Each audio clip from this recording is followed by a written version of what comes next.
Una de las cuestiones que siempre nos sorprende a los que estamos muy vinculados con este sector agroalimentario es que siempre hemos dicho que era un sector estable, era un sector más bien conservador, que no se producían grandes cambios, no estaba sometido ni a grandes crisis, pero tampoco ni a grandes momentos de euforia, ¿no? Y bueno, y todo eso pues se materializa en que en general las tendencias pues son de largo plazo, ¿no? Más o menos son previsibles, sabemos hacia dónde se dirige la demanda o las distintas variables que puedan influir sobre el sector. Como digo, no se producen cambios bruscos y también, pues, en general, las inversiones que se realizan en este sector pues requieren periodos de maduración a largo plazo, ¿no? Por poner un ejemplo, si hace una plantación de frutales, pues probablemente no empiece a obtener un primer retorno de esa inversión hasta que no transcurren 3 o 4 años y la rentabilidad de toda esa inversión pues se obtiene a 7, 8, 10 años, ¿no? Y de hecho nosotros como entidad financiera siempre hemos establecido unos periodos de amortización y de carencias que para el sector agroalimentario han sido más amplios que para otros sectores, ¿no? Sin embargo, si bien eso, el largo plazo es lo que caracteriza al sector agroalimentario, muchas veces tenemos la sensación de que las decisiones están muy condicionadas por el corto plazo, ¿no? Y bueno, en todos los ámbitos, tanto a nivel de productores agrarios como a nivel de industrias o cooperativas. Y por poner algún ejemplo, pues es muy típico, por ejemplo, en el sector hortícola, en el que puede cambiar uno de cultivo de un año para otro, pues que si este año el producto que ha valido mucho es el pimiento, pues el año que viene lo que voy a plantar es pimiento, y como todo el mundo pone pimiento, pues el pimiento deja de valer y lo que vale es el tomate, y al año siguiente pues entonces lo que queremos plantar es tomate, ¿no? Y nos basamos pues en decisiones a muy corto plazo. O por ejemplo en el almendro, ¿no? Pues ahora hay un gran interés por plantar almendro porque los precios de la almendra pues han sido muy altos durante unos años, pero tampoco no hemos pensado mucho no hemos parado mucho a pensar cómo puede ser ese precio dentro de 3, 4 o 5 años, que es cuando nuestra plantación va a estar en plena producción, ¿no? Y esto, si lo trasladamos a la industria, pues también hay muchas decisiones que muchas veces se toman pensando en el corto en lugar del largo, ¿no? Y es muy frecuente, o bueno, es relativamente frecuente que haya empresas que tienen una cartera de clientes con los cuales, pues bueno, tienen una relación estable a largo plazo, que les va bien. De repente, pues surge un nuevo cliente que nos promete que nos va a comprar todo y a un precio súper interesante, y muchas veces dejamos de atender a los de siempre para un poco vender eso que a corto lo podemos vender muy caro, pero que luego a lo mejor pues no encuentra la continuidad que nos habían prometido, ¿no? Bueno, esto al final tiene sus consecuencias, ¿no? Y bueno, y también es algo muy frecuente en el sector que hablamos que periódicamente surgen crisis en determinados sectores, ¿no? Y sin embargo hablamos de crisis de un sector cuando la crisis no son de los sectores, son de determinados agentes de ese sector. Y de hecho pues suele ocurrir que en un determinado sector, pues por ejemplo, pues cuando hablamos de la crisis de los cítricos, puede haber empresas de cítricos que estén en una mala situación o empresas de cítricos que no estén tan mal. O ahora, por ejemplo, que el precio del aceite está muy bajo, puede haber empresas de aceite que estén mal y otras que no lo estén tan mal, ¿no? Y al final, cuando nos ponemos un poco a analizar cuáles están en una situación mala y otras no están tan malas en momentos de crisis, pues hay un elemento que muchas veces diferencia a unas empresas de otras, ¿no? Y es que aquellas que han tenido una actuación, una visión, una estrategia a largo plazo, pues normalmente saben aguantar mejor esos momentos críticos, mientras que las que actúan a corto plazo, pues su situación es peor. Y además, como muchas veces esa actuación a corto plazo les hace pensar que la mala situación pasará y que ellos no tienen que hacer nada para intentar cambiar la situación, pues nos lleva a un círculo en el que no somos capaces de salir de esa mala situación. Entonces, creemos que es importante para cualquier sector, para cualquier empresa, incluso a nivel personal, que tengamos un poco un plan a largo plazo, ¿no? Y lo que ocurre también es que planificar a largo plazo en el sector agroalimentario cada vez se hace más complejo, ¿no? Porque cada vez tenemos que tomar más decisiones sobre elementos más complejos, ¿no? Los mercados cada vez cambian más rápido, cada vez hay diferentes tecnologías entre las cuales elegir. Los costes pueden cambiar de manera pues, relativamente rápida en función de los distintos conceptos. Y también pues, el sector agroalimentario está muy influenciado por decisiones políticas, como puede ser pues, qué va a pasar con la PAC o como puede ser un poco pues, políticas proteccionistas que se adopten por distintos países, ¿no? Al final, en esta situación en la que cada vez hay variables que bueno, son más complejas, que cada vez es más importante que pensemos muy bien qué es lo que queremos hacer de cara a poder asegurar la viabilidad de nuestras empresas, creo que es necesario tener buenas herramientas, porque ya solo con la intuición no va a ser suficiente para poder acertar, ¿no? Y bueno, yo creo que existen esas herramientas, ¿no? Hoy lo que queríamos era un poco una pequeña introducción, es más despertar la inquietud, haceros pensar, animaros a que realmente pues, abordéis el futuro de vuestras empresas con una visión a largo plazo, pero lógicamente en una hora que va a durar la intervención de Nicolás no os vamos a dar todas las soluciones, ¿no? Probablemente en un futuro tendremos que desarrollar nuevas iniciativas que nos permitan desarrollar más todo este trabajo de planificación estratégica y si no, pues bueno, también hay muchísimos muy buenos asesores que para aquellos que lo necesiten, que estén interesados, pues le van a poder echar una mano, ¿no? Bueno, pues por mi parte nada más. Lo único, pues a nivel un poco, antes de presentar y de pasar la palabra a Nicolás, indicaros que aunque podéis ir haciendo cualquier consulta que queráis a través del chat, el chat, por si los que no conozcáis la plataforma, está en la parte derecha abajo, hay una flecha, si la abrís, pues sale allí como un globito y en el globo es el chat donde podéis hacernos llegar las preguntas que queráis. Vamos a dejar que Nicolás haga toda su presentación y cuando termine, pues entonces ya le trasladaremos las preguntas o las consultas que consideréis oportunas, ¿no? Y bueno, pues uno de los elementos que creíamos que era importante en esta serie de 4 seminarios que vamos a celebrar es que las personas que vamos a intervenir en todo ello pues somos personas que formamos parte del equipo Cajamar, ¿no? Y lo que hemos intentado buscar es a los mejores profesionales, a los mejores expertos, que además estamos desarrollando el tema en el que se expone en nuestro ámbito de trabajo diario, ¿no?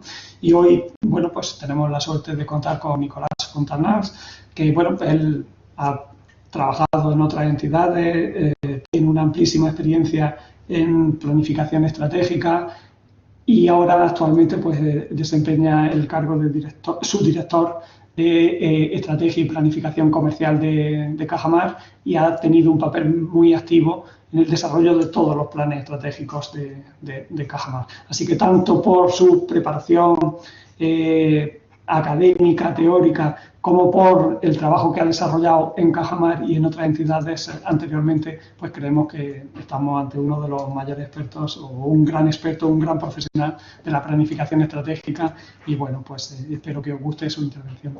Nicolás, cuando quieras, ya es todo tuyo. Muchas gracias, Roberto. Experto, no sé, apasionado seguro.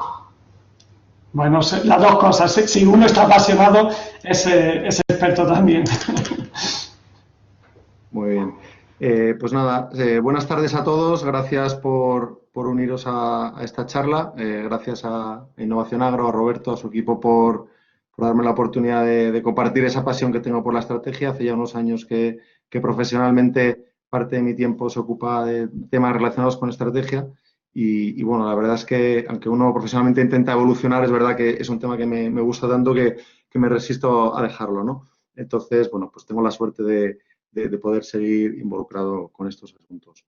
Yo, la audiencia es variada, por lo que me han comentado, entonces, pues he intentado, digamos, preparar un contenido para todos los gustos, ¿no? Con lo cual, pues probablemente de media saldrá bien, aunque pues todo el mundo se quedará con ganas de un poco más de lo que a mí me hubiera gustado, ¿no? Entonces, al final de la presentación está mi dirección y encantado de charlar después o en otro momento de lo que le interese a cada uno, ¿no? He puesto algunos ejemplos, he dudado mucho qué tipo de ejemplos usar, si agro, no agro, España, no España. Al final, por un poco ser políticamente correcto, por si había clientes de la entidad, pues la verdad es que me he decantado por algún ejemplo más internacional y de negocios que me gustan, que me parecen interesantes, que he seguido y bueno, intentaré hacerlos tangibles, aterrizarlos para que sean útiles y bueno, lo dicho, encantado de luego pues hablar de otros ejemplos si interesa, ¿no? Yo quería empezar la introducción con una analogía que creo que resume todo lo que quería decir en la presentación y es el viajar. Todos los que estamos aquí conectados hemos viajado alguna vez en España, fuera, y seguro que alguna vez ese viaje lo hemos planificado con más atención y otras veces pues, ha sido un poco más improvisado y nos hemos ido a la aventura, ¿no? Cuando nos hemos ido a la aventura, pues hemos reservado el vuelo, quizás hemos reservado hotel o ya ni eso, y bueno, al final hemos realizado el viaje, hemos dormido en algún sitio, hemos comido, hemos visitado y normalmente las experiencias han sido muy satisfactorias, ¿no? A la inversa, o sea, vamos, por otro lado, cuando hemos planificado un viaje a conciencia, pues investigando los sitios a visitar, cuadrando los horarios para poder verlo todo, haciendo reservas en aquellos sitios en los que había que reservar, etcétera, etcétera, pues también resultan viajes muy satisfactorios. Entonces, con la estrategia es un poco lo mismo, ¿no? Una empresa, una entidad, una organización puede existir sin estrategia y le puede ir bien y puede tener estrategia y le puede ir bien o mejor. Es decir, la estrategia no te garantiza nada, pero sí que hay un mínimo que te lo cubre, ¿no? Es decir, esa preparación de ese viaje, pues si me he llevado la ropa adecuada para realizar una determinada actividad, si he investigado restaurantes y he conseguido una mesa en un restaurante en el que es muy difícil conseguir mesa y reservé con tiempo, o entradas para un museo que solo admiten reserva anticipada. Todas esas cosas que se han podido planificar, pues redundan en una experiencia, en un viaje mucho más satisfactorio, ¿no? Igual que con la estrategia, en un viaje puedo intentar abarcar muchas actividades. Puedo, de alguna manera, condensar o embutir en un fin de semana muchísimas cosas. O puedo centrarme en menos cosas, ¿no? Ambos viajes son interesantes. Si hago más, lógicamente le dedicaré menos tiempo a cada actividad. Si pretendo visitar 5 monumentos o 6 monumentos en el mismo día, pues tendré que ser un poco más diligente y poder dedicarle menos tiempo que si me dedico a visitar 2 al día, ¿no? Lo mismo con la estrategia. Si mi estrategia está formulada para dedicarme fundamentalmente a 1 o 2 negocios, pues seguro los podré hacer mejor que si me quiero dedicar a 6 o 7 negocios, ¿no? ¿Qué más analogías? Pues cuando viajo a sitios que son familiares, porque es el mismo idioma, porque es la misma cultura, porque las cosas funcionan de la misma manera, porque la misma moneda, cuando es más próximo a de donde yo vengo, es un viaje más sencillo. Si tengo que sacarme visado, cambiar moneda, contratar una tarjeta SIM local, etcétera, no hablo el idioma, etcétera, etcétera, etcétera, pues es un viaje algo más complicado, ¿no? Entonces, bueno, pues con la estrategia es lo mismo. Las estrategias basadas en negocio y en ideas más próximas a lo que yo soy y yo hago, pues son un poco más sencillas que aquellas estrategias que versan sobre pues, temas más alejados de donde estamos hoy, ¿no? Entonces, me parecía que era una analogía interesante para iniciar la conversación. ¿Por qué es importante una estrategia? Pues bueno, es importante una estrategia porque ¿se ven las hojas? Sí, se ve Nicolás bien. Se ven, estupendo. Me gustaría seguir con por qué es importante o necesaria la estrategia, ¿no? Además de lo que comentaba ahora, pues porque realmente no hay buenos o malos negocios. Lo que hay son buenas o malas estrategias para esos negocios y buenas o malas ejecuciones de esas estrategias, ¿no? Entonces, aquí podemos poner cualquier ejemplo sirve, ¿no?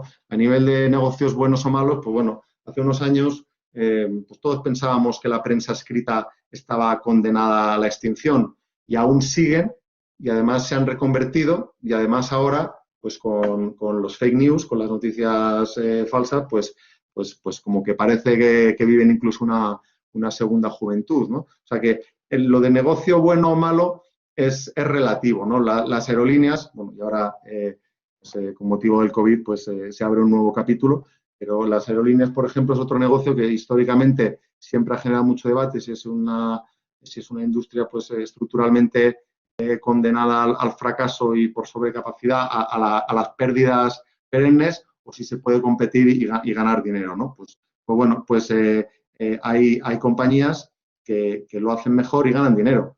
Y hay compañías que, por sea, lo hacen peor y no ganan dinero. Con la prensa escrita lo mismo. Hay grupos editoriales que ganan dinero y hay grupos que no ganan. No voy a dar nombres para no entrar en política porque bueno, la parte de la prensa siempre tiene esa connotación, ¿no? Pero vamos, que fundamentalmente hay grupos editoriales españoles con resultados positivos, ventas estables, fuentes de ingresos en publicidad, quizás ahora incluso cayendo un poco, pero en suscripciones subiendo y con una estabilidad en resultados estupenda, y los hay que no, ¿no? Entonces, pues eso, no es tanto el negocio, sino la estrategia que tengo y cómo la ejecuto, ¿no? De ahí la importancia de la estrategia.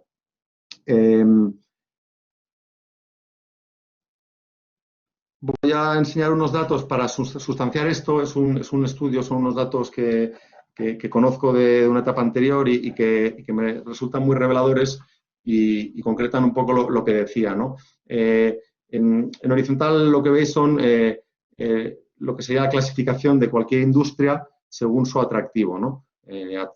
La primera fila sería el atractivo alto, la fila de medio sería el atractivo medio de la industria y en la última fila sería un atractivo bajo, ¿no? Atractivo medido pues como el tamaño de esa industria, su rentabilidad, perspectivas de crecimiento. Entonces, y en los ejes verticales están la posición competitiva de una empresa, ¿no? Pues si uno es líder está en la columna de la derecha, si uno está ahí en el montón, pues en la columna de medio, y si ya viene después, pues la columna de la izquierda. Y cada casilla lo que indica es de las empresas que caen dentro de esa categoría, pues, por ejemplo, si miro arriba a la derecha, son las empresas que operan en una industria buena, o sea, con rentabilidad, con crecimiento, con tamaño, y en la que ellos son líderes, ¿no?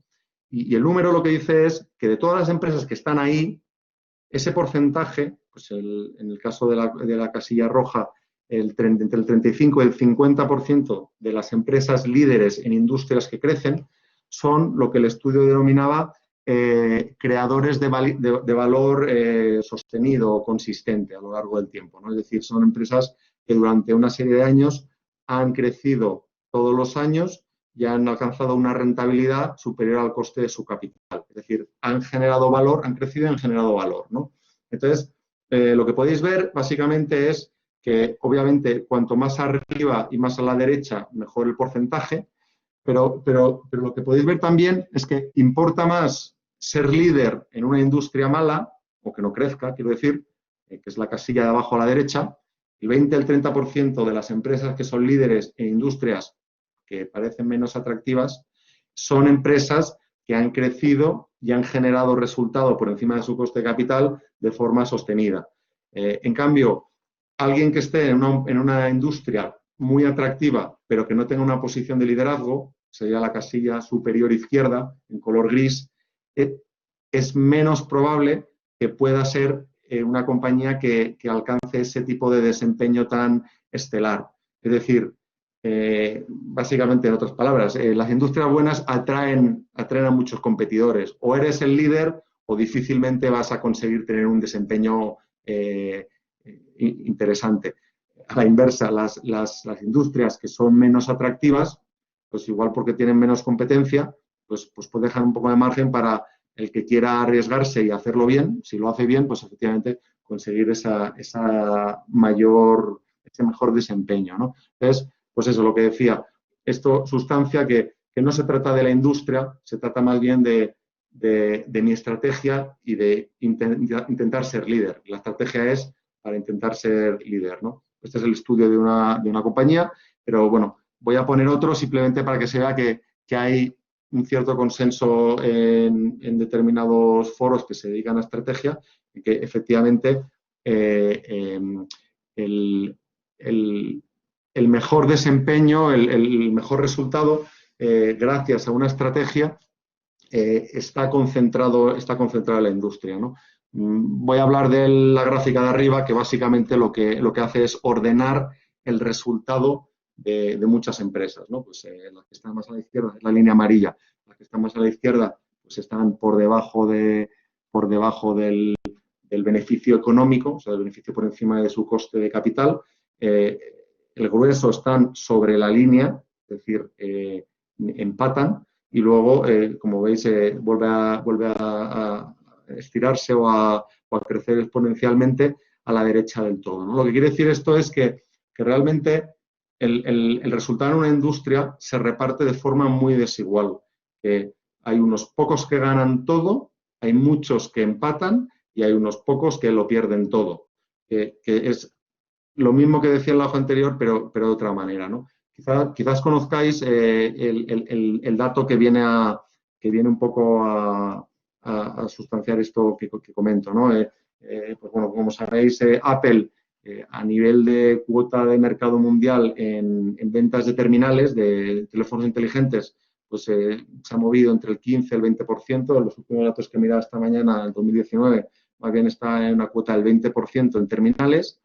En ingresos, en ventas, en euros, su cuota era del 33%, o sea, ingresan más que el peso que tienen en ventas de unidades, y en beneficios, pues se llevan ahora mismo es el 66%, pero vamos, que ha sido el 80%, es decir, vendiendo solo el 20% de los terminales, son capaces de capturar el 2/3 o más del beneficio que hay en juego de los clientes de teléfonos inteligentes, ¿no? O sea, de alguna manera hay unos jugadores en las industrias que parece que lo hacen mejor, se quedan, capturan el grueso del beneficio, y eso, pues en teoría, pues tiene que ver con la estrategia que desempeñan, que como decía, no tiene que ver con la industria, sino con la estrategia, ¿no? Hay otro motivo por el que la estrategia es relevante, y es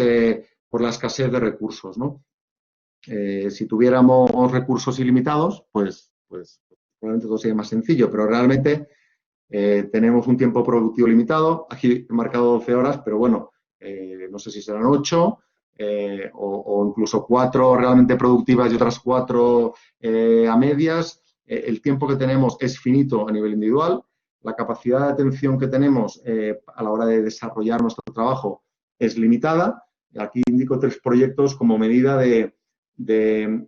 adicionalmente a lo que uno hace en su día a día, en su trabajo, el número de proyectos que una persona puede desempeñar de forma que creen valor, pues bueno, por lo que yo he podido investigar, es cercano a 3, que es un número fácil de recordar, pero que bueno, lo que viene a decir es que el que lleve 10 proyectos en paralelo, pues seguro va a poder dedicarles menos tiempo, va a poder profundizar menos, y el resultado, pues bueno, habrá que ver, ¿no? Entonces, por horas dedicadas de trabajo, por capacidad de atención a gestionar proyectos, o sencillamente podríamos pensar, pues añadamos más gente, ¿no? Bueno, pues el equipo humano es el que tiene una organización en cada momento, y si quiere ampliarlo, pues eso lleva como mínimo tiempo, que es el tiempo de selección, el tiempo de formación y el tiempo de adaptación hasta que uno se hace a las formas de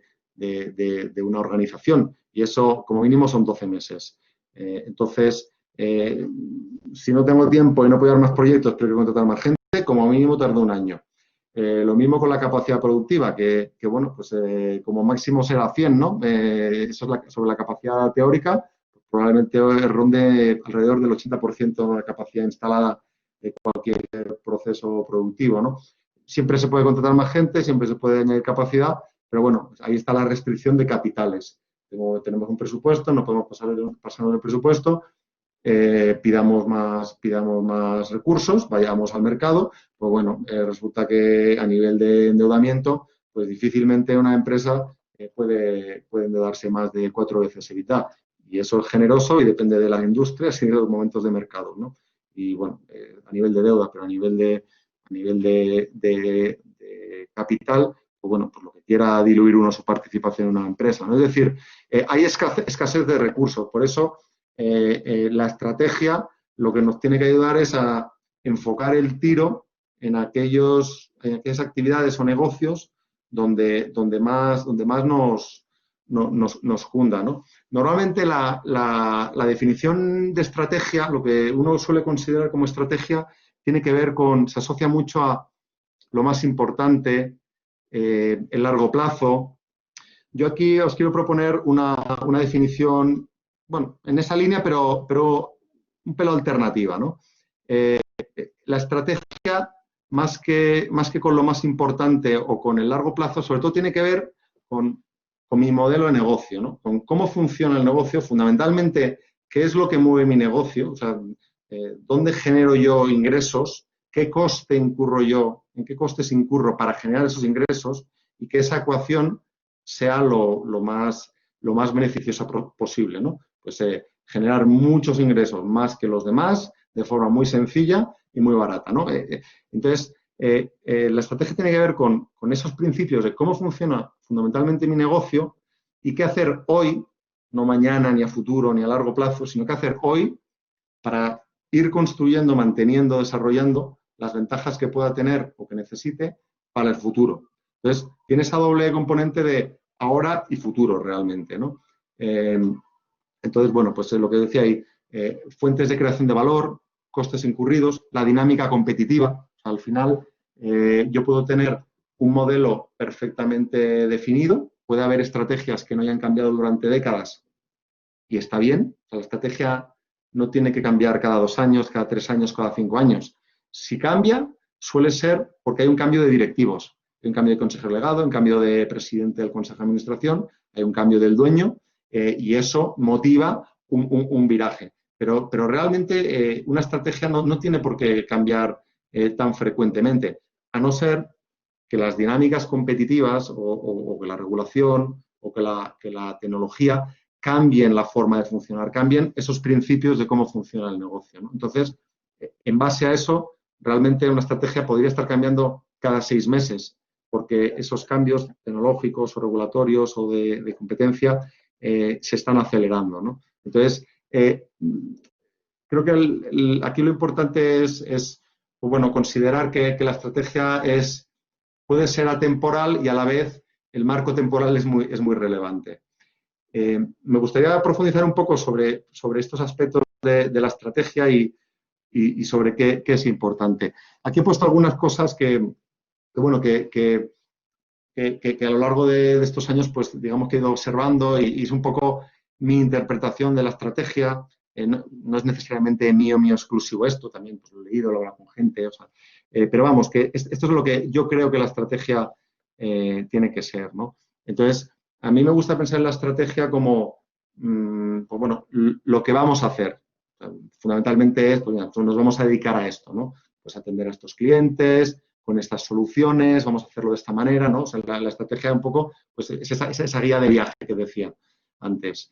Pero casi más importante que lo que sí vamos a hacer es lo que no vamos a hacer. Es más importante casi definir lo que no haremos seguro que definir claramente lo que sí haremos, porque, bueno, lo que he observado en los años, y puedo contaros algún ejemplo de algún proyecto que he hecho para alguna organización que tenía varias líneas de negocio, es que tendemos a infravalorar el coste y el esfuerzo de añadir una cosa más, ¿no? Es que solo es una línea más y es que lo lanzamos y no cuesta nada. Es que si es una línea más en el informe y en la reunión donde debatimos 6 temas, debatimos 7 y total, si es que no, si contratamos a alguien y ya se encarga de eso y solo que reporta y si es que es uno más, ¿no? Ese tipo de comportamiento suele ser habitual y tiende a infravalorar el coste real el coste de oportunidad, en lugar de hacer esa cosa adicional, pues dedicarlo a lo que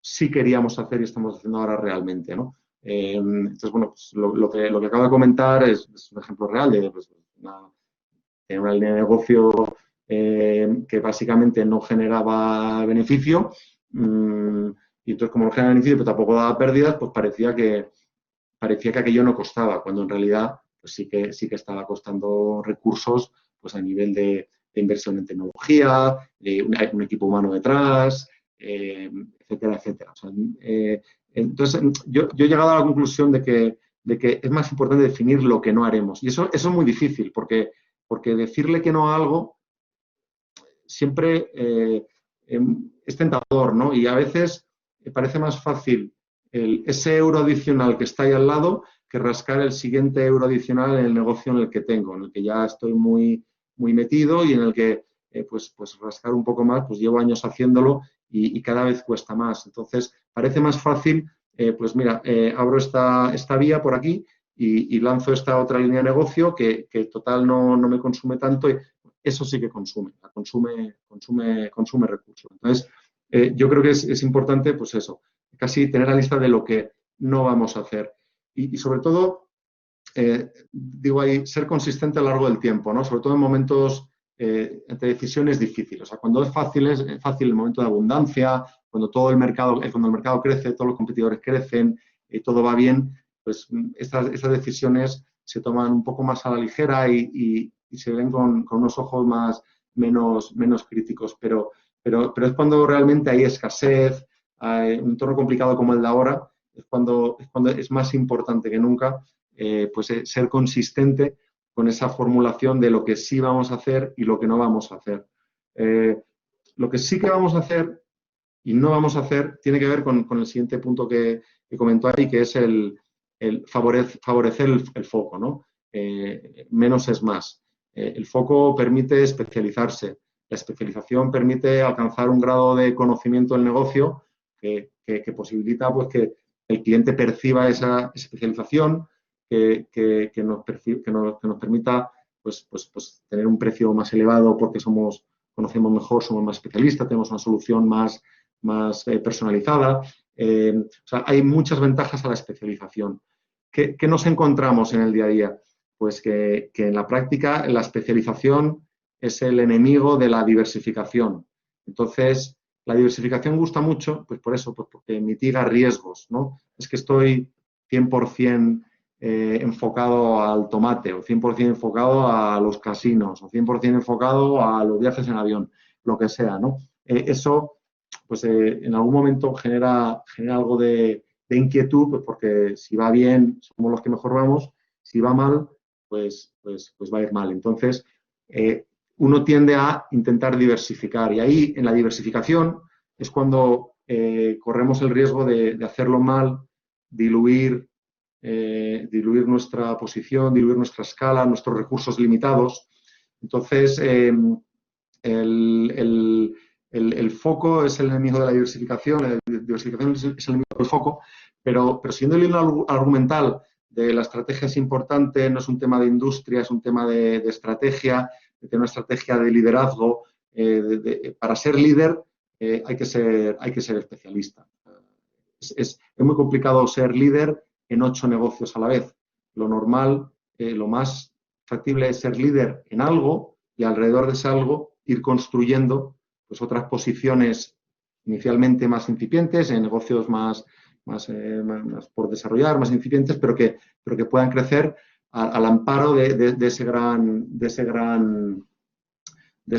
negocio core, ¿no? Para que os hagáis una idea, empresas icónicas que durante años les ha ido muy bien, y ahora estoy pensando pues en Apple, estoy pensando en Nike, la ropa deportiva, por ejemplo, son empresas Amazon, por ejemplo, Google, son empresas que Han diversificado mucho, se han adentrado, han abierto muchas líneas de innovación, de exploración de otros negocios, pero fundamentalmente su crecimiento viene de un negocio nuclear clave. O sea, en Apple es el iPhone, en Nike son las zapatillas de correr, en Google es el buscador y la publicidad, y en Amazon son el almacenamiento en la nube, el Amazon Web Services. Esas son las fuentes generadoras de resultados.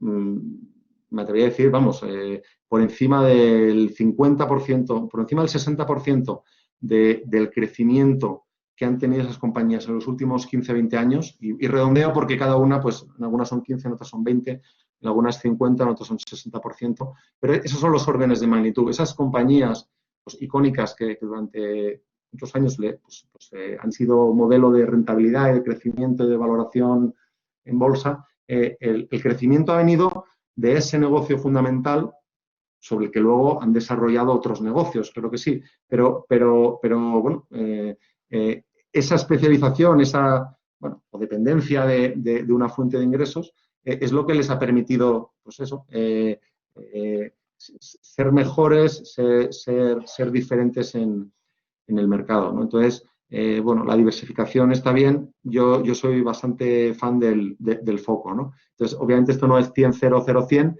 pero vamos, que sí que os animaría a pensar en 80% foco, 20% de diversificación, si hubiera que repartir un poco los pesos, ¿no? Y como venía apuntando más o menos, ese liderazgo en estrategia tiene mucho que ver con ventaja competitiva, ¿no? La ventaja competitiva es algo de lo que se hablaba mucho a principios de los años 90. Pues hay teorías de estrategia, de management que van y vienen, cambian, pero bueno, la ventaja competitiva no está muerta. O sea, lo que viene a decir fundamentalmente es que todos somos buenos en algo y entonces pues tu estrategia es mejor si está basada en lo que eres bueno. Si se te dan bien los idiomas, pues igual tienes que dedicarte a un trabajo en que los idiomas sean una parte fundamental. Si se te dan bien las matemáticas, tendrás que lo harás mejor en un trabajo muy cuantitativo, ¿no? Pues es lo mismo con las organizaciones. Es importante conocer qué ventaja competitiva tiene una organización. Es la escala, es la dimensión que tengo, que me hace realmente un jugador con presencia propia allí donde opero. Es un tema de algo que tengo y nadie más tiene, son activos propietarios únicos y exclusivos. Es un tema de capacidades que tenemos operativas o de gestión, el saber hacer. ¿Qué es lo que me hace diferente y único, lo mejor que hago yo? Porque la estrategia, si bebe de eso, si parte de eso, de esa posición de fortaleza, pues va a ir mejor, ¿no? Y mejor estrategia, mejor desempeño y bueno, las cifras que os daba al principio, ¿no? El tema de los horizontes, y Roberto lo comentaba al principio, ¿no? Corto, largo plazo. La estrategia tiene que ver con la ejecución desde el minuto uno. Desde ya mismo la estrategia está en juego. Otra cosa es que requiera tiempo, precisamente porque son temas relevantes, pues muchas veces las velocidades son las que son, hay resistencias al cambio, hay tiempos de desarrollo, hay muchos factores que de alguna manera hacen que la ejecución de la estrategia dure tiempo, pero empieza ya, no es para dentro de 3 años, ¿no? Importantísimo lo siguiente, para tener una estrategia hay que tener una visión de una interpretación, una opinión del mundo, de las tendencias macro, de lo que es el mundo, la economía y los clientes, hacia dónde van, ¿no? O sea, cambios de hábitos en los clientes, en los consumos, las formas de vivir, las formas de trabajar, en la economía, en geopolítica y los diferentes potencias emergentes, potencias en decadencia. Toda esa foto, tener esa foto en la cabeza y tener una opinión y unas hipótesis de yo creo que en 5 o 10 años vamos a estar aquí. Son opiniones, se pueden hacer escenarios, se pueden hacer variaciones, pero en la medida en cuanto más clara esté esa foto, más fácil va a ser desarrollar una estrategia. También hay más en juego, también uno se la juega un poco más, pero si no la concreto, queda demasiado abierta, entonces al final el riesgo es de que la estrategia sea más bien ambigua, poco clara, y entonces eso al final no ayuda, ¿no? Entonces, cuanto más concreta sea mi visión del mundo para los próximos años, por lo que decía Roberto, ¿no? O sea, esa planificación a varios años vista, pues en el mundo agro, pues, ya sé que no es lo mismo hablar del sector primario que el sector auxiliar, que la industria transformadora, pero bueno, yo creo que a todos les interesa tener una opinión del consumidor dónde va a estar. Obesidad, carne o dietas basadas en plantas, etcétera. Todas esas cosas, de alguna manera, es importante tener esa visión para luego, pues al final de la cadena o al principio de la cadena, ver cómo me afectan, ¿no? Entonces, esta parte la considero fundamental como que, vamos, por compartir, en el pasado, o sea, yo me he dedicado a escribir esto, a escribir literalmente las hipótesis del mundo, pues los clientes, los consumidores van a estar aquí, creemos que son creencias, ¿no? Normalmente esto se suele escribir como creo que los consumidores harán esto, creo que los consumidores harán, y de cada una de esas creencias se infieren o derivan una serie de comportamientos, consecuencias, que al final pues te permiten planificar, pues bueno, pues esta es la foto del mundo de unos años vista, pues ¿qué hay para mí, ¿no? ¿Qué es lo que tengo que hacer, ¿no? Y por último, importantísimo los números, ¿no? Este tema es apasionante, ¿no? Normalmente uno tiende a pensar que la estrategia son esas grandes ideas, palabras, conceptos, que luego ya, pues, ya se concretarán. O sea, la estrategia se puede traducir a números, a fórmulas, a indicadores. O sea, es 100% cuantificable. Es más, si no es cuantificable, está mal formulada la estrategia. Tiene que poder traducirse en números, ¿no? Entonces, los que piensan que la estrategia suele ser, pues sí, esas palabras bonitas que yo las digo y luego creo que pierden la oportunidad de usar una herramienta, pues como veíamos al principio, pues sugiere que el que la usa, pues bueno, pues el que se va de viaje sin guía, pues le puede salir bien o mal. El que se va con guía, pues con plan, pues normalmente le va mejor. Muchas veces, por cierto, no lo he dicho, te vas de viaje con todo planificado y surgen imprevistos. Pero el que tiene el plan probablemente ya los ha anticipado, o tiene un plan B más fácil o accesible y reacciona mejor, ¿no? Entonces, está bien, que es normal que las cosas cambien, pero el que tiene un plan suele reaccionar un poco más rápido, ¿no? Entro con algunos ejemplos, dan para mucho, solo quería poner algunas cifras y ejemplos que me gustan. Aquí os pongo el de General Electric, pues probablemente un ángel caído, ¿no? Una compañía muy idolatrada, con un desempeño de los años de los 80, 90 hasta el 2000 espectacular, y que en los últimos años, pues bueno, pues ha caído un poco en desgracia, ¿no?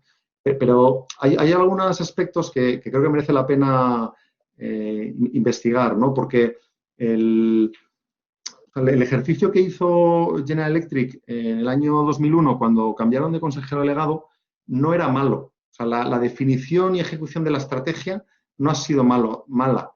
Otra cosa es, igual la estrategia no fue la más fina y la ejecución también tuvo sus cosas, pero no era tan mala como, sobre todo como ha parecido, ¿no? Luego lo que se ha visto. Entonces, en el año 2001, pues fundamentalmente venían de unos años en los que pues la estrategia era fundamentalmente la financiera de General Electric, pues generando la mitad del resultado de todo el grupo, y eso financiaba todo lo demás prácticamente. Y entonces tenían posiciones, o sea, negocios muy variopintos, modo conglomerado, no necesariamente relacionados entre sí los negocios, pero eran posiciones, negocios líderes en sus mercados, números 1, número 2, y entonces, pues bueno, pues bajo la premisa de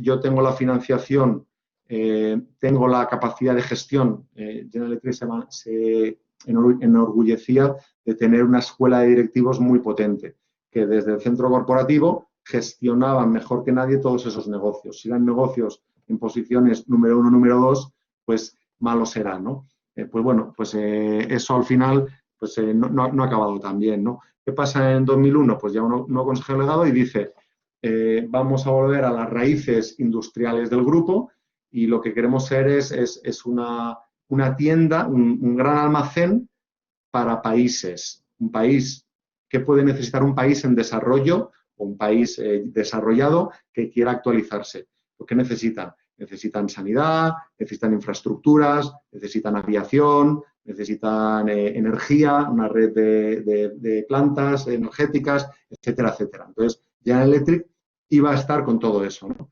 Entonces, generadores, o sea, turbinas, negocio de petróleo, todo el equipamiento sanitario, reactores para aviones, locomotoras para trenes. O sea, realmente es un país que quiere desarrollarse, viene y me lo compra todo. ¿Quiere desarrollar usted su PIB? Pues yo tengo prácticamente lo que necesite, ¿no? Entonces, como tal, el planteamiento no es necesariamente malo, ¿no? Pues tiene una lógica y es la que han ejecutado. Y si lo veis aquí, pues bueno, han ido desinvirtiendo muchos negocios, el de entretenimiento, NBC Universal, el de plásticos y el de electrodomésticos, que se lo vendieron a los chinos de Haier, el de color azul cielo, la financiera, que bueno, pues la desmontaron entera porque les llevó muchas pérdidas, y fundamentalmente se convirtió en un grupo industrial, lo que decía, en rojo, pues industrial, pues aviación, salud, y por la parte de energía, pues bueno, pues petróleo, ¿no? Lo que sí, infraestructura para el petróleo y turbinas para plantas de generación de ciclo combinado. Entonces, eso no suena tan mal. ¿Qué pasa? Bueno, pues luego han tenido otras fallas. O sea, ha sido un momento de mercado del precio del petróleo muy malo, sobrepagaron por adquisiciones que hicieron adquisición de Alstom, heredaron una posición de pasivo en la financiera muy mala. O sea, ha habido una serie de cuestiones. Se les escapó a nivel energético el tema de las renovables, realmente. Se centraron mucho en ciclo combinado. Se les han escapado cosas. Pero bueno, lo que quería decir es que la parte que me gustaba y quería compartir con vosotros es esa visión y de hecho su estrategia era General Electric para un mundo industrial, más o menos, algo así, ¿no? Entonces, el cómo estar en unos negocios, no estar en otros, ir vendiendo, invirtiendo y desinvirtiendo negocios, y ya veis cómo han ido moviendo el portafolio de negocios, lo han virado hacia esa visión que tenían. Luego, pues ha habido fallos, ¿no? Pero bueno, quería que vierais esta parte de la jugada porque me parece interesante. A nivel estrategia, pues Netflix, el caso de Netflix es muy interesante porque pues, se han transformado 3 o 4 veces, depende cómo las cuente uno, entre 3 y 4 veces se han reconvertido ellos, se han autodisrumpido antes que nadie lo hiciera, ¿no? Entonces, pues ya conocéis todos pues que alquilaban DVDs, luego han pasado en streaming, ahora contenido, pero fundamentalmente, si veis ahí en la estrategia, ellos lo que quieren ser es distribución de entretenimiento global, el mejor entretenimiento a menor coste, mayor escala. Esa estrategia encaja en cualquiera de los 3 formatos o modelos que han tenido en el tiempo, ¿no? O sea, simplemente se han ido adaptando en función de un poco, pues bueno, lo que decía, estrategia como fuentes de generación de valor, el coste y el mercado, ¿no? Competitivo, los competidores. Entonces, pues la última transformación, pues ellos vieron que si querían tener escala y poder tener el mejor entretenimiento,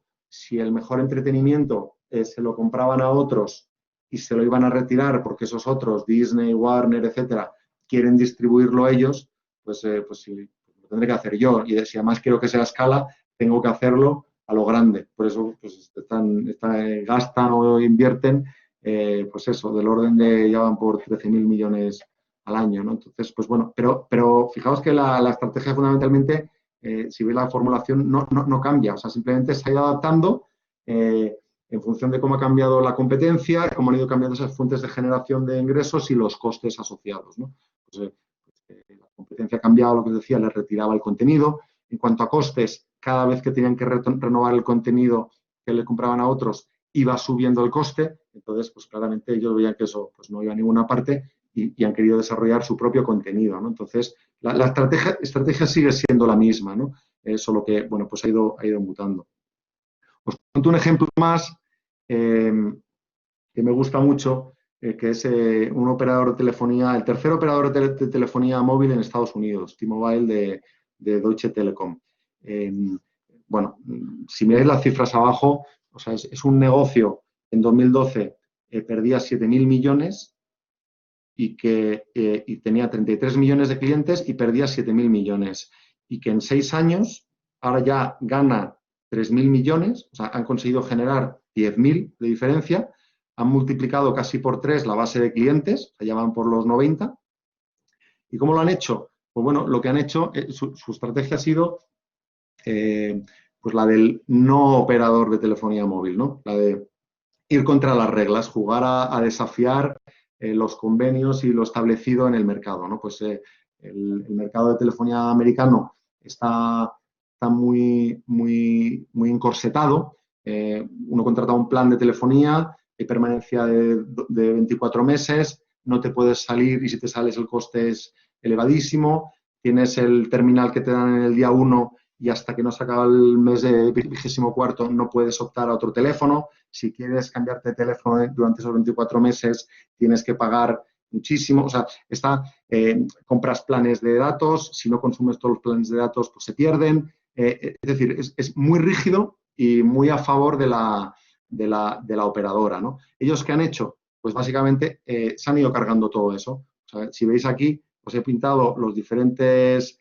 cambios que han ido haciendo. Pues primero eliminaron la permanencia en marzo del 13. A los pocos meses pues, lanzaron un plan Renove para que te puedas cambiar el móvil más rápido.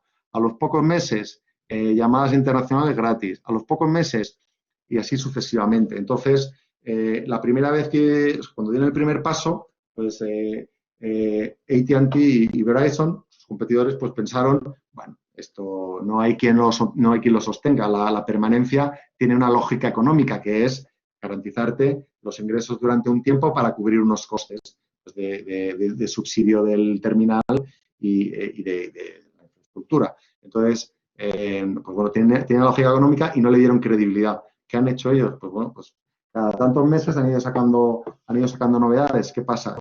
Pues les ha dado mucha credibilidad delante de los competidores, ha hecho muy difícil que los competidores pudieran seguir, porque realmente casi que solo hay a uno. Entonces,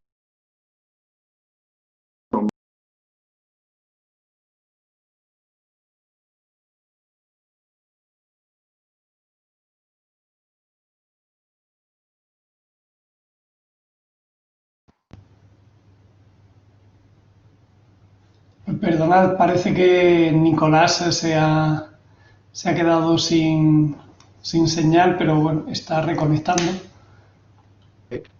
Vamos a esperar un segundo. ¿Me habéis perdido? Nicolás, te hemos perdido el último 30 segundos. Vale. Bueno, perfecto. Nada, rebobino esos segundos. Decía que el ejemplo de T-Mobile es muy interesante, pues eso, pues porque ha sido foco en el negocio telefónico base, que es el teléfono, los datos y que eso funcione y no haya, que sea una experiencia fácil y que pueda llamar y usar mis datos, que es lo que se presupone cuando los pago, y se han dedicado a hacer la vida fácil al cliente y cada tantos meses ir sacando novedades que bueno, pues que han hecho que la competencia pues le costara seguir, ¿no? Entonces, de alguna manera, pues tener una estructura un poco más ligera y han conseguido pues gestionar los números para que les cuadraran. Entonces, pues lo que han dejado de ganar en margen, pues porque realmente liberando todo esto han dejado de ingresar, pero lo han ingresado por mayor número de clientes más satisfechos que han traído otros clientes boca a oreja, etcétera, etcétera. Entonces, bueno, ha sido otra vía más de volumen, de crecimiento más de volumen que no de margen, pero bueno, al final ahí están las cifras. Es decir, es un caso interesante, que también tiene sus peros, pero bueno, quedaos con la parte positiva que os comentaba. Antes hablaba de la ventaja competitiva, ¿no? Como un pilar o donde alrededor del que construir una estrategia, ¿no? Y os mencionaba algunas posibles ventajas competitivas. Aquí a mí me gusta el esquema que ahora os voy a enseñar, el que está en pantalla, pues porque da una idea, ¿no? De qué puede ser una ventaja competitiva. Pues mira, una ventaja competitiva puede ser capacidades de gestión que no tengan otros, ¿no? Pues porque compro y vendo compañías, negocios mejor que nadie, o porque entiendo la regulación y entiendo el ángulo y entiendo exactamente el resquicio que me deja operar y lo entiendo más rápido que nadie, ¿no? Bueno, pues porque gestiono las personas mejor, ¿no? O a nivel operativo, pues porque tengo una cadena de suministro mejor que nadie, porque tengo una llegada al cliente final mucho más directa, más rápida, por experiencia de cliente, o una tercera categoría que sería, pues porque tengo unos activos que nadie más tiene, ¿no? Pues porque son activos físicos que igual están regulados, tienen una patente, hay una concesión, o porque tengo gente, contrato a los mejores, realmente tengo a los mejores y eso pues me eleva mucho la media, pues eso, porque decía, tengo una patente, o mi marca, o como mi marca, pues también puede ser una ventaja competitiva sobre la que construir, ¿no? Ejemplos, como decía, yo creo que es interesante que cada uno pues mire esta foto y piense dónde se ven, ¿no? Dónde yo destaco y además no es necesariamente que cada uno tenga que tener esto lo mejor del mercado. O sea, puede ser que yo no sea el mejor del mercado en ninguna de estas, pero sí que es bueno ahora sí identificar nosotros en qué somos buenos de todo esto. Porque si vamos a desarrollar una estrategia que sea basándonos, pues yo qué sé, pues en nuestra marca y en el desarrollo de producto, por ejemplo, ¿no? Pues si en eso somos buenos, pues centremos nuestra estrategia sobre todo en eso, ¿no? Ese es un poco la reflexión. Y bueno, llegamos a la parte de los números. Aquí he puesto un ejemplo muy reducido de cómo la estrategia tiene que traducirse en números, o los números de alguna manera revelan la estrategia, ¿no? Y bueno, aquí os pintaba, se ha movido aquí, pero bueno, en gris tenéis a Inditex y en rojo tenéis a H&M, ¿no? Y este es el margen de EBIT de las dos. Pues Inditex, que es lo que se ha movido, no se ve, 16%, casi 17%, y H&M 7%. Que a priori, pues más o menos uno pensaría que son competidores bastante directos, ¿no? Le venden prácticamente al mismo público, parecido en cuanto a tiendas, online ahora de forma creciente, parecen relativamente competidores. Y la diferencia en margen es significativa. Si lo veis en estas otras métricas, pues empezaréis a reconocer a cada una, ¿no? Por ejemplo, aquí el tamaño de tienda. Pues las tiendas de H&M tienen un tamaño medio más de 2 veces el de una tienda de Inditex. Y supongo que lo reconocéis, ¿no? Pues las tiendas de H&M son bastante grandes. Es verdad que pues, las de Inditex, Zara, pues, tiene tiendas insignia que son muy grandes, pero bueno, aquí están todas las tiendas de Inditex. Entonces, si cogemos todos los Massimo Duttis, todos los Oishos, etcétera, etcétera, pues el tamaño baja mucho, ¿no? Entonces, pues hay un tamaño de tienda muy diferente. Es verdad que pues Inditex gasta mucho más en, pues eso, ¿no? Como no gasta en publicidad, pues lo gasta en mejores ubicaciones, ¿no? De ahí que el alquiler por metro cuadrado sea pues significativamente mayor que el de H&M.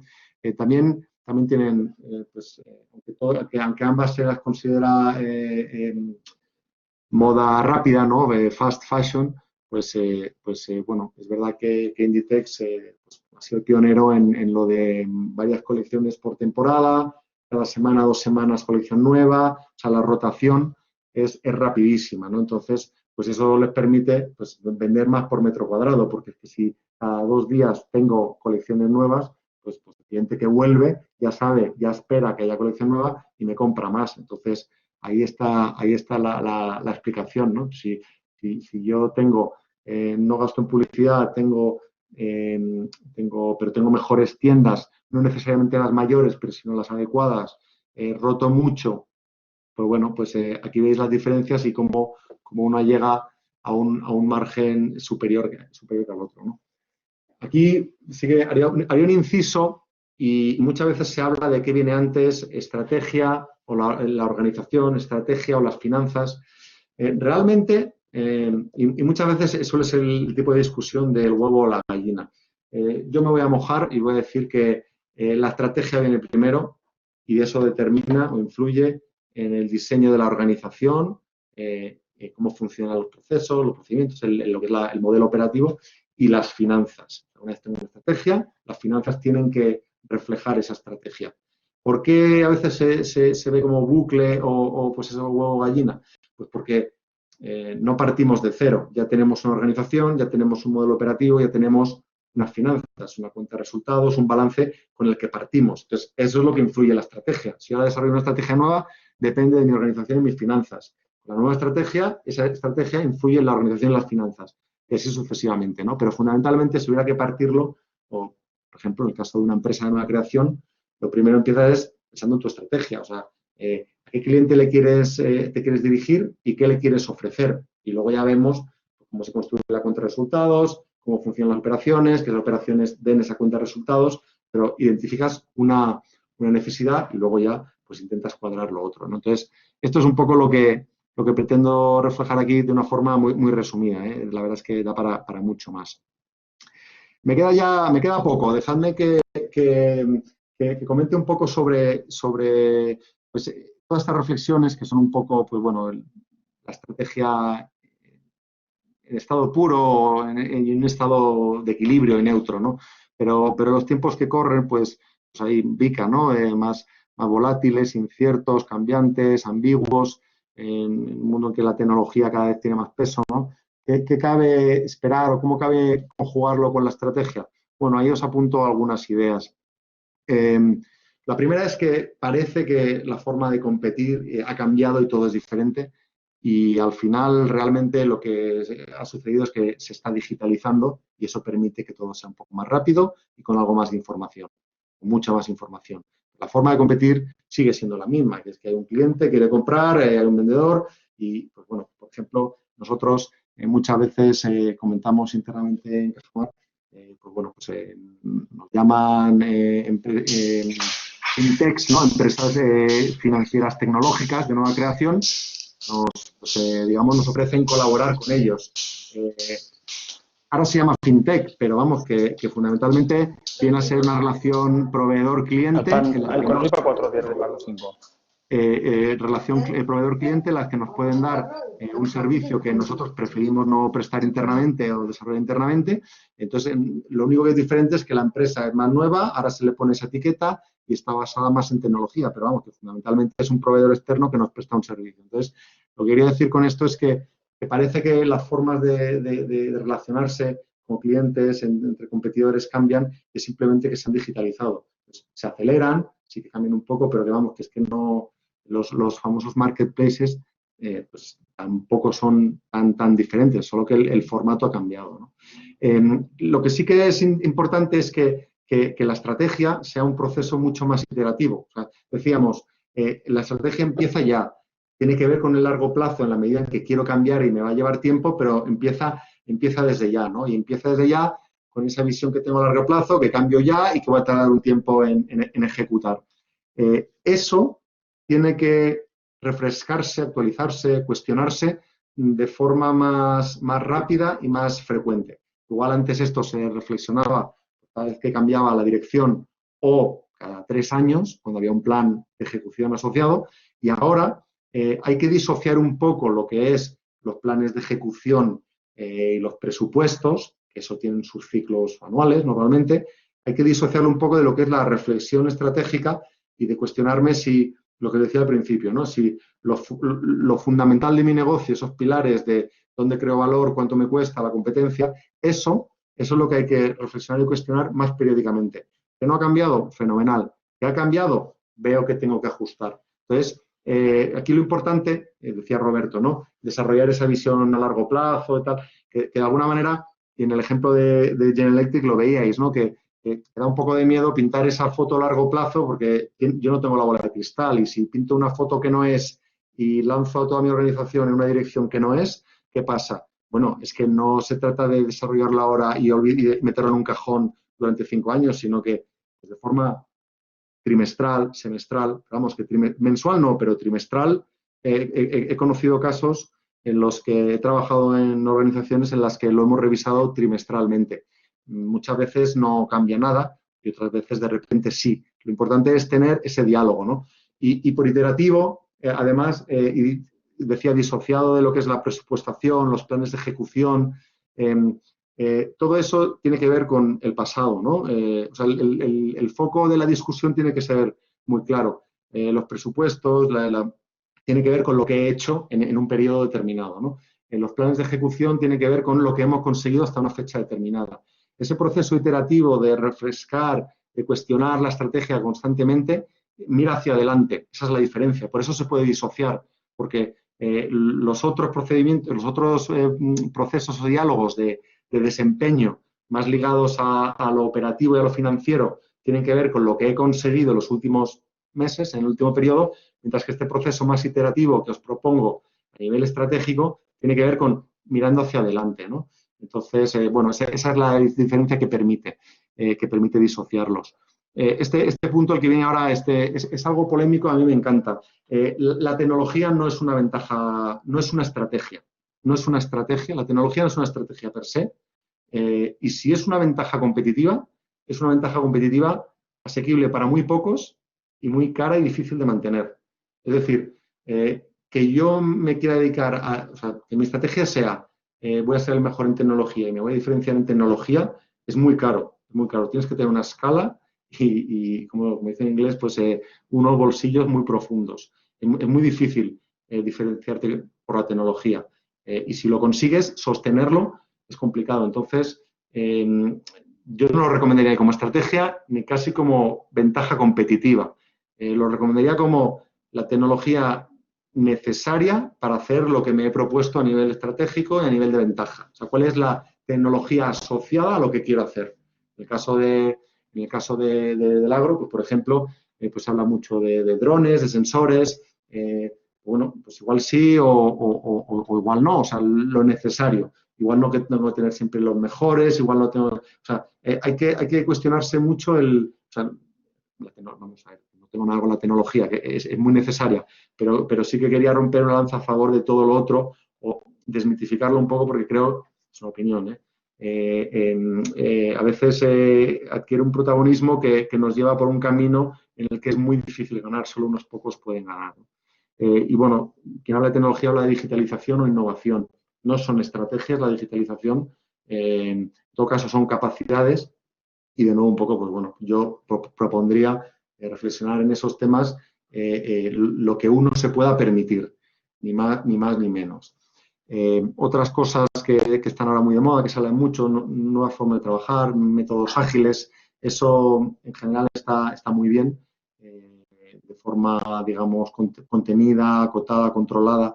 Es decir, tiene muchas ventajas, pero también, por lo que he visto y he vivido en primera persona, se puede desviar enseguida, ¿no? O sea, eso funciona en tanto en cuanto se marque un camino muy claro de lo que hay que conseguir. Si el objetivo está muy definido, esos equipos ejecutan muy rápido, pero necesitan que se les alimente con una lógica muy concreta, muy definida, que sería la de la estrategia, de alguna forma, ¿no? Entonces bueno, está muy bien, pero cuidado, ¿no?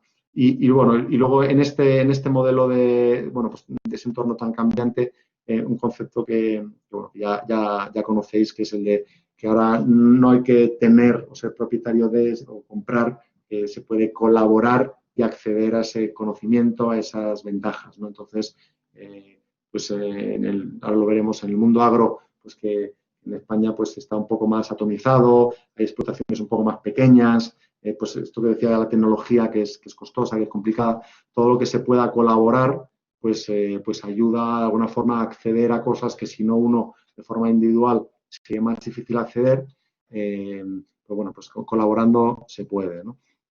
Había pintado aquí una hoja un poco para tocar ya concretamos un poco temas agro y ya me quedan esta hoja y la siguiente.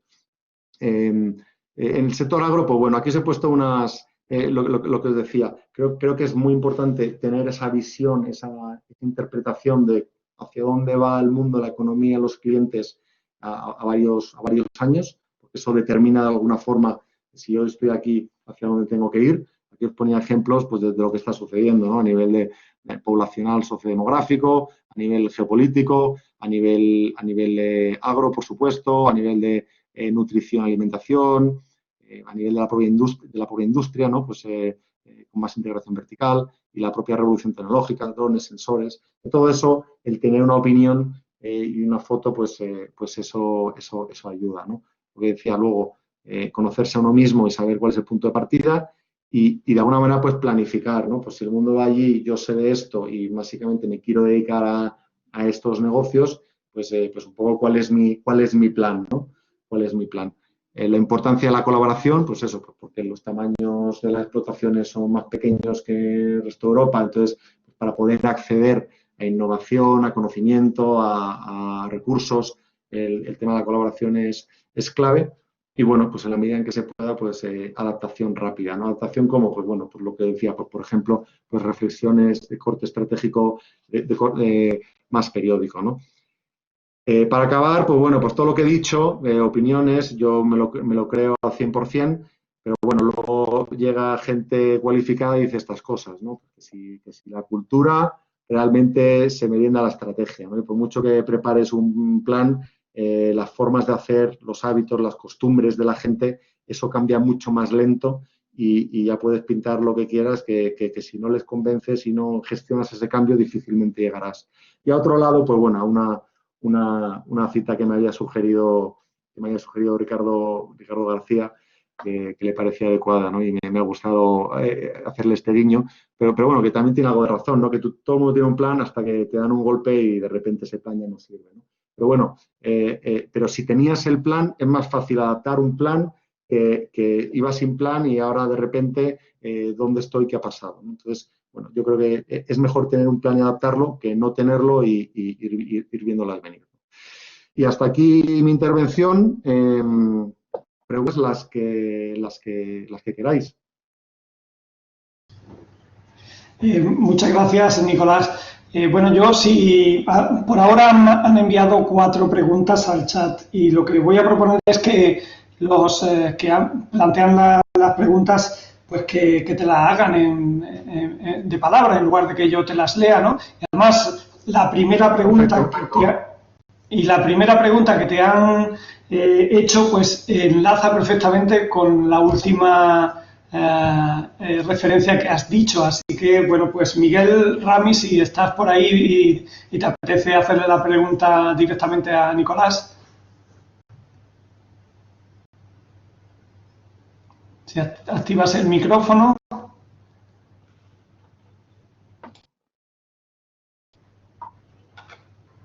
Dice que no tiene micro, entonces nada, te la leo yo. Bueno, él planteaba que tener una estrategia a largo plazo que está bien, pero ¿qué sucede si se interrumpe por una situación inusual, como por ejemplo pues la pandemia que hemos sufrido, ¿no? Y que, bueno, plantea que la capacidad de reacción no siempre es posible. No, así es. La verdad es que es esto, Ricardo lo decía en la sesión anterior, el cisne negro, ¿no? Ante este tipo de eventos es muy difícil estar preparado y reaccionar en base a un plan, ¿no? Lo normal en estas situaciones es, pues de alguna manera, hombre, en la medida en que el plan que tienes es relevante y no se viera afectado, pues puedes continuar con él. Si sí que se ve afectado, pues lo normal es pararlo y reflexionar sobre si sigue siendo relevante o hay que actualizarlo, ¿no? Eso es creo que es un cambio significativo como para cuestionarse una actualización de 180 grados, vamos. Muy bien. Bueno, la segunda pregunta, la siguiente pregunta la había hecho Raúl. Raúl, ¿la planteas tú directamente?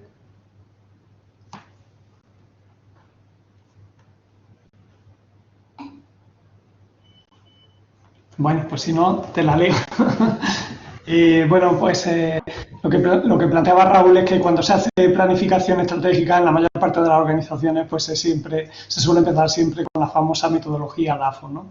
Que muchas veces se utiliza sin dominarla completamente y recurriendo a los más próximos, no a los más expertos, ¿no? Bueno, él te pregunta que qué piensas de esta metodología y su utilización y cuál sería tu recomendación. Pues la verdad es que a ver, metodologías hay muchas y casi recomendaría que cada uno use con la que se sienta más cómodo, que conozca mejor, que le guste más, ¿no? O sea que en ese sentido ni a favor ni en contra. Yo habitualmente no la uso, pero vamos, es por formación profesional, pues he tenido que ir por otros lados, ¿no? Pero vamos, que no tiene, o sea, está bien. Yo sí que diría que lo interesante y liga más con ese proceso iterativo de cuestionarte la estrategia, más que tener una metodología, es más importante ir cambiándola para no caer en automatismos, en ideas preconcebidas, en responderte a ti mismo a la pregunta, ¿no? O sea, si siempre lo haces de la misma manera, ya la discusión ya no es fresca y no se cuestionan las cosas que se tienen que cuestionar. Entonces, por ejemplo, lo que decía en ese proceso iterativo trimestral de cuestionar la estrategia, pues yo lo que he hecho en otras entidades era realmente cada trimestre cambiar el ejercicio, cambiar las preguntas que nos hacíamos, cambiar el ángulo para buscar ese shock, ese efecto sorpresa o nuevo que de alguna manera nos saca de nuestra posición de confort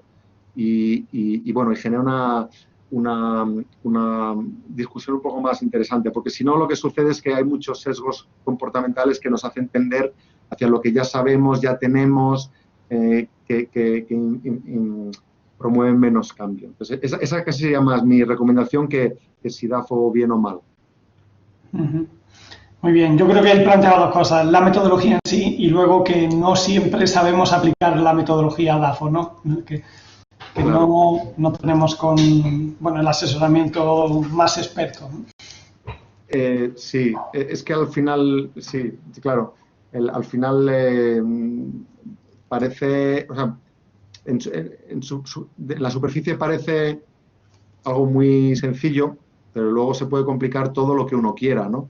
Entonces, el que te ayude alguien, un externo, pues te ayuda a hacer esas preguntas difíciles que igual a veces internamente cuesta hacer, ¿no?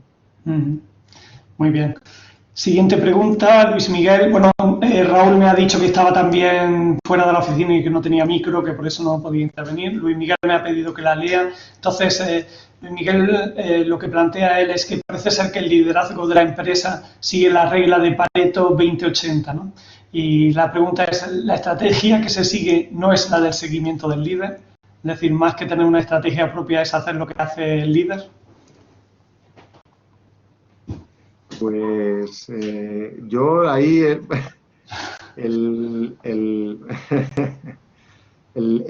si el líder es disciplinado con la estrategia, bien. Si el líder cambia mucho, improvisa, si es para bien, bien. Si eso genera disrupción, inconsistencias, no tan bien. O sea, lo normal es que el líder compre al 100% la estrategia porque ha participado y entonces no haya mucha diferencia entre lo que dice el líder y lo que dice la estrategia. Eso sería el óptimo. Si hay mucha diferencia, pues al final lo de la estrategia es otro símil que suelo hacer, que ya pues el tema de los gimnasios ya no, con el COVID pues ya a ver dónde acabará, pero es aquello de me he dado de alta en el gimnasio y no sirve de nada porque no pierdo peso, pero vas y lo usas, no tanto. Es que claro, si te das de alta y no lo usas, no vas a perder. O sea, el gimnasio es efectivo y el deporte, si lo practicas, si no lo practicas, no es efectivo. Entonces, pues si el líder se compra la estrategia, pues funcionará. Si el líder no compra la estrategia, será más práctico para uno seguir al líder, pero la estrategia no servirá para nada.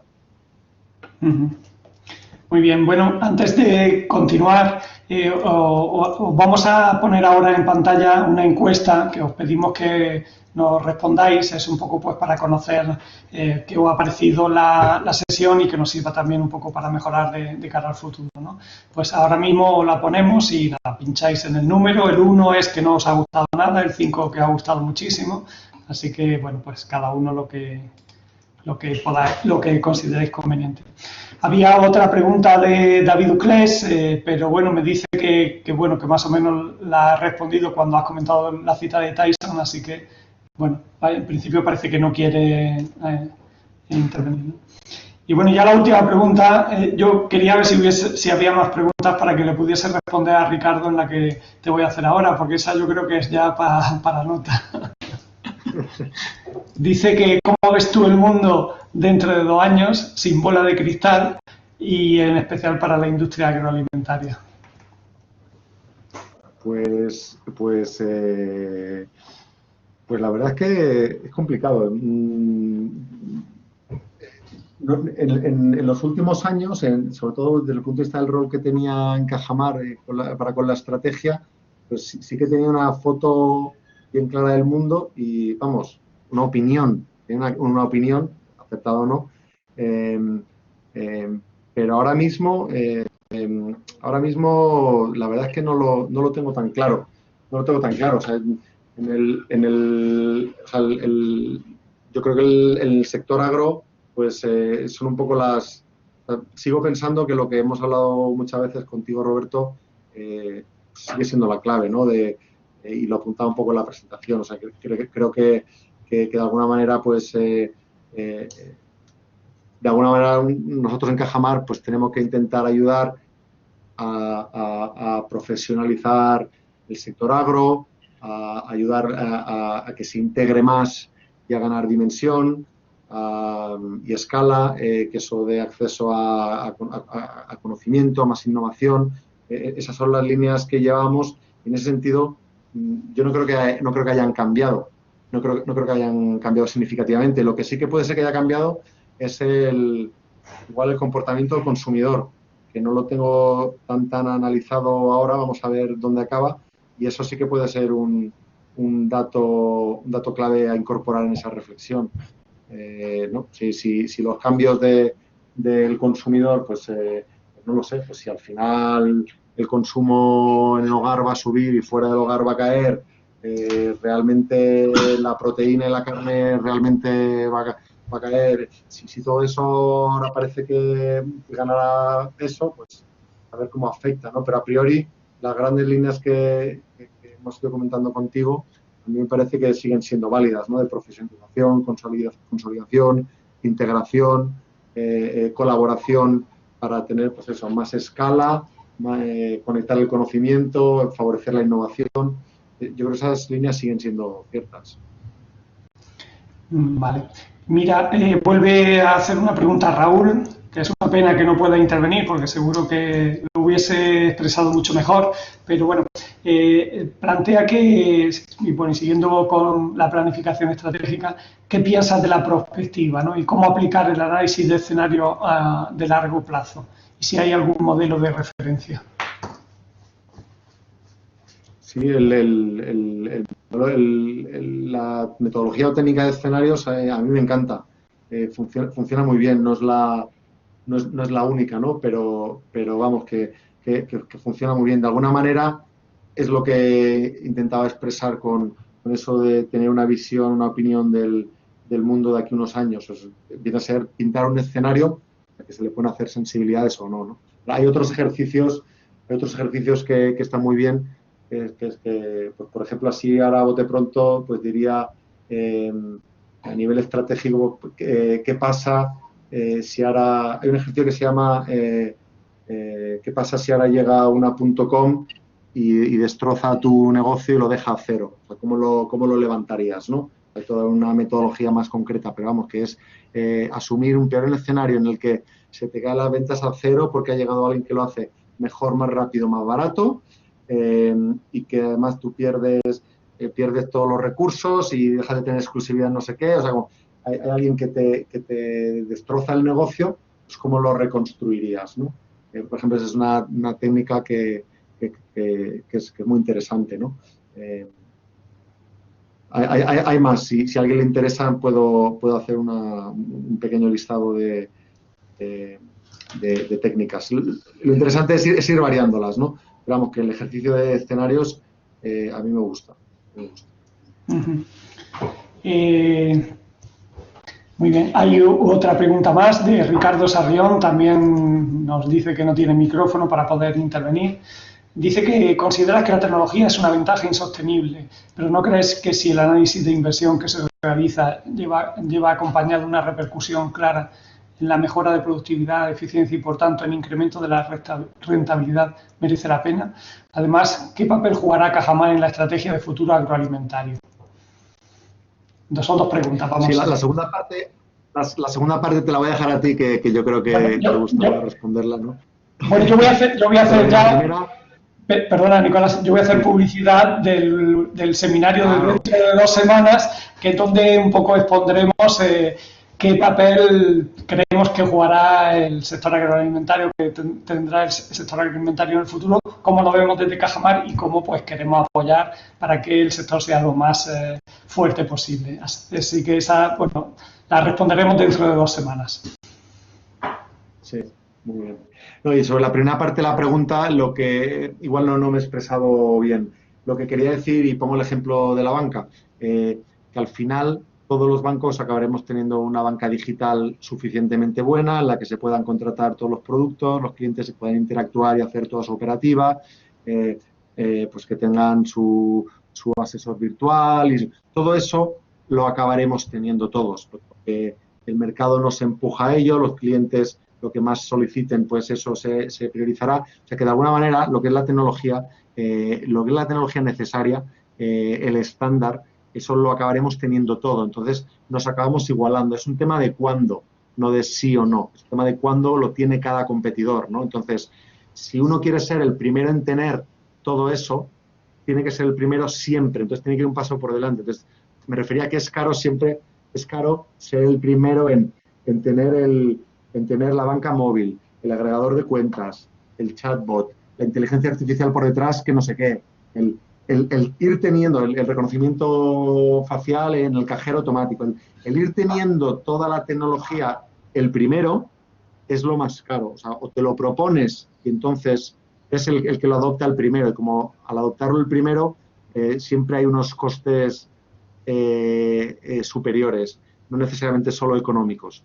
Entonces, lo que digo es, ser el primero en todo eso está muy bien, pero mantener ese ritmo es complicado. Entonces, puedes seguir que todos llegaremos ahí, ¿no? Entonces, es un tema de cuándo. A eso me refería. Muy bien. Bueno, pues hemos llegado ya a las 7:30, que era la hora que teníamos previsto para el cierre de este seminario.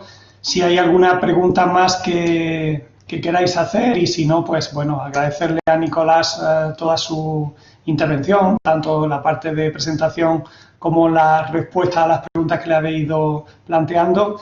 Y bueno, como creo que han surgido muchos temas, animaros a que sigáis con las 2 sesiones que nos quedan de esta serie de webinars. La próxima, que será impartida por también otro compañero, Emilio del Águila, sobre el papel de las personas que tienen que jugar en el futuro de las organizaciones. Y por última, como ya os he anunciado anteriormente, que hablaremos sobre la visión que tenemos en Cajamar del futuro del sector agroalimentario, y que además en esa última sesión pues contaremos con la presencia de nuestro presidente. Pues nada, una vez más agradeceros tanto a Nicolás la sesión que ha compartido con nosotros, y a todos vosotros pues por haber estado acompañándonos. Gracias y nos vemos en la próxima.